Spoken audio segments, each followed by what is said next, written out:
Okay, I have to get this out of the way before we start the video. I do not believe there is anything supernatural going on with this legend. At all. I think it's an urban legend that just happened to catch the public's imagination, and it grew to popularity that most local legends never see.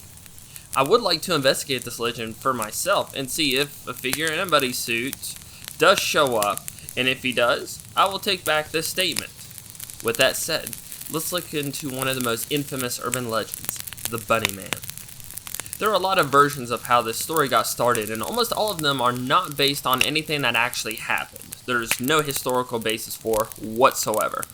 There are two reports, though, that did happen, and we're going to look at them because I think the psychology behind them is more interesting than the fictional origin stories. Now, we do plan on doing a video at some point about the fictional origins of Bunnyman Bridge because, like I said, even though they're fictional, they are interesting to read about and talk about. So, let's get into the first sighting, which I think is the most interesting. On the evening of October 19, 1970, Robert Bennett, who was an Air Force Academy cadet, and his fiancée were visiting relatives in the area when they decided to park their car in a field on Guinea Road to visit an uncle who lived across the street from where the car was parked. As they sat in their car, they started to notice movement around the car. Moments later, the front passenger window was smashed, and there was a figure in all white standing near the vehicle. Bennett turned the car around, and the figure started yelling at them that they were trespassing and that he had their tag number. Yes, let me say that again. The figure started yelling at them that they were trespassing and that he had their tag number. Here's where the incident gets even more interesting. When they reached the police station, a small axe was found in the floorboard of the car. Bennett described the figure as a man in a white bunny suit with very long ears. But his fiancée described the figure as being in an all-white cloak with a white caparose, or honestly, I probably butchered that pronunciation, but I'll put a photo of it so that you can see what it looks like. Now, we have to remember that this is near Halloween. It's October 19th, so it is very possible that there could have been a costume party nearby. The incident does not go into whether or not there was a house across from their uncle's. Maybe there was one that was, way back sitting there, but it doesn't make sense that they would have parked their car, first off in front of their uncle's house, coming back from a football game, and just immediately parked it in front of someone else's house. That doesn't make sense. So the idea that this figure, basically in all white, was just hanging around this lot and was, waiting for people to trespass so that he could jump out, throw an axe at them, which, some courts might say is attempted murder, just to yell, hey, you're trespassing, and I've got your tag number. Which, if this is a spirit, a ghost, the fact that the ghost wants your tag number, I think there's something kind of funny about that.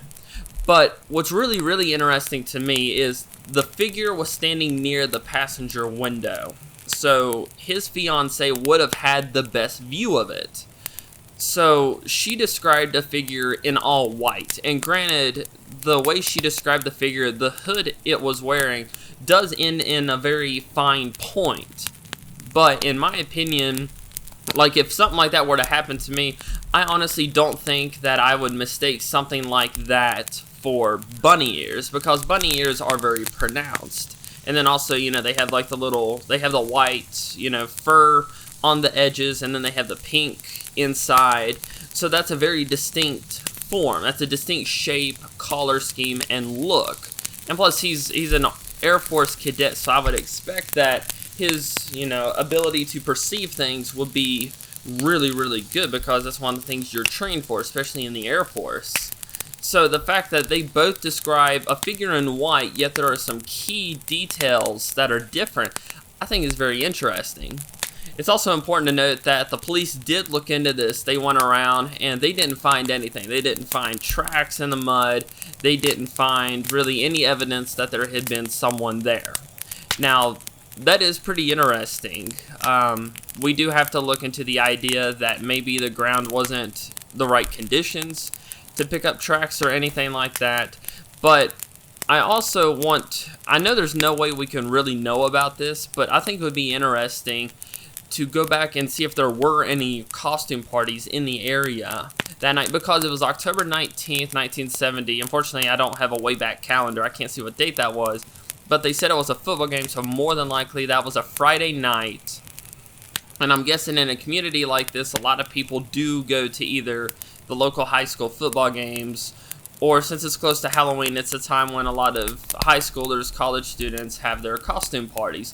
So the theory that it is someone, for some reason that was at a costume party and then realized, hey, there's some people trespassing on my property, and just, I'm sorry, I am trying not to laugh because it's kind of funny, the idea of someone in a bunny suit saying, hey, there's someone on my property, and they're just immediately grabbing an axe. Why would they grab an axe, of all things, to chase someone off, and then throw it? Like, I can understand maybe, threatening, like, brandishing it, saying, hey, I've got an axe, I've got your tag number, but the fact that, they actually threw it, that's a very interesting detail.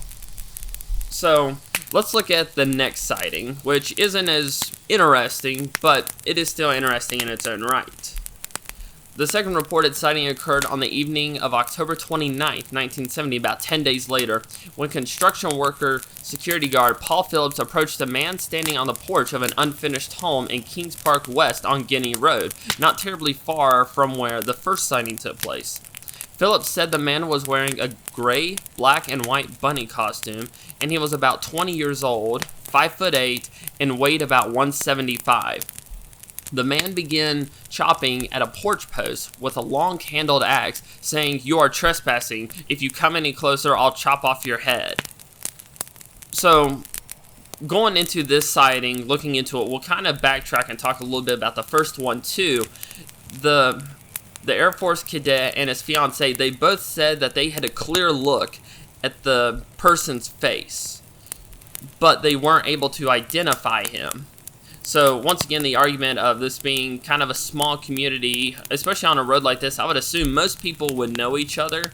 But the fact that, they're visiting from out of town, they wouldn't be as familiar. But you would think that if he would have described the person to his uncle who did live there, that he'd be like, oh yeah, that's so-and-so, I know them, I know who that is. But I don't know if they described the person in detail to their uncle, but if they did, they weren't able to identify them, which, that's interesting. And the fact that this next sighting took place, on an unfinished home, that means that in order to build there, you have to have property rights in most cases, or you basically own the land. Whoever is, leasing the construction crew to build a home there. So a lot of people have theorized that it's just someone who's just causing mayhem, and for some reason they've kind of become transfixed on the idea of, it's scary if you accuse people of trespassing and then throw an axe at them. Which honestly, if you're going to freak people out, I don't think that's the way to go about it. But it is interesting because there were over 50 to 75 reports in just a few weeks. But one thing that I found interesting when I was doing my research is around early to mid-November of 1970, the consistent sightings they basically disappear. So you're looking at between October 19th, 1970 to about maybe the first or second week of November at the latest, these sightings lasted. That's perfectly in the range of Halloween. So the idea that it is someone pulling a strange prank, or they're really getting into the Halloween spirit and wanting to freak people off certain property like that, it is possible, and that's honestly the theory I believe, especially since the second sighting describes the person as almost 20 years old. They're young, so they're probably up to no good, all that stuff. But the most important thing to me is these people have descriptions of them, like, the security guard. He said he was about 20 years old, 175, 5'8". Those are very precise and exact descriptions. Yet when they took these to the police, they weren't able to come up with any suspects. No leads, no one was ever charged for anything. So that's very interesting. I don't know if the police maybe figured, no one's really causing too much harm, so it's not that big a deal. Maybe their resources were focused on something else.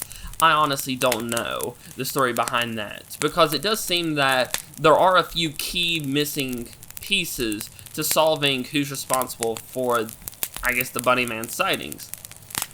It is also interesting that, when the police were compiling these reports, the October 19th and the October 29th, I didn't see any mentionings of them making connections between the October 19th sighting and the October 29th. So I wonder if, maybe someone heard about the October 19th sighting and thought, hey, that would be funny, or hey, that's a great idea, and, decided to try it for themselves. It's, we've got two separate bunnymen running around this area. The whole thing, not to make light of this, but it does remind me of like a Scooby-Doo episode. Someone dressing up as, a phantom, a monster, something like that to scare people off property. Now that I think about it, this is exactly the plot of almost every Scooby-Doo episode. So I guess when we go investigate Bunnyman Bridge, we'll have to call the Mystery Incorporated gang to go with us. That's how we'll get to the bottom of this. But what are your thoughts on Bunnyman Bridge? The one thing I will say interesting that I do not have an explanation for, aside from getting into psychology, would be that people do report paranormal activity at the bridge. They report shadow figures, spirit voices, and even a figure sometimes appearing as a man in a bunny suit. So take that for what you will. My explanation for this is that people are running wild with the legend, and when they go here, they're expecting certain things to happen, and so in their mind, they're only tuned to that thing happening. You go to a place where there's allegedly a bunny man, and you're expecting your mind, okay, the only thing I can experience is a bunny man. And you have to understand the human mind is a very powerful thing. So if someone, a thrill seeker, teenagers, around Halloween, they're going up there for a thrill, or to see something scary, they're going to be focused mentally on wanting to see this bunny man or wanting to have something creepy happen. And if you have a lot of people there, the group could potentially, channel all their energy, without really realizing it, together to create a supernatural manifestation, whether that's a shadow figure, phantom noises, or maybe even a figure in a bunny suit. So, what are your thoughts on the legend of Bunnyman's Bridge? Like I said at the beginning of the video, we are going to do a video that talks about the legend, the fictional story behind it, because I think that's interesting in itself. There are some interesting parallels that the fictional story does make with the legend, and it might explain a lot of the paranormal activity. But leave your thoughts in the comments below. Leave a like if you enjoyed the video. But I am Jake from Fife Paranormal, and I hope you all have a great day.